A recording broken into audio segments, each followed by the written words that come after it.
દારૂની દુકાનમાં દૂધ આપવું બહુ મોટો પડકાર છે. આ વર્તમાન શિક્ષણ વ્યવસ્થા એવરેજ માતા પિતા રડે છે, આપ્યા વિના ચૂકો અને આપીને આઉટપુટ કાંઈ મળતું નથી.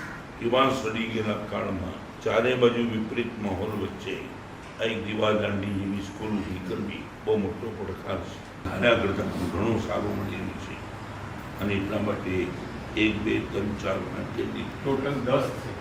10 અને 10 ટોપ ચાલે છે. ઉદ્દેશ્ય હતો એ ઉદ્દેશ્યને વળગીને રહેવામાં ખૂબ સારી એવી સફળતા મળી છે. અંતરની શુભકામના.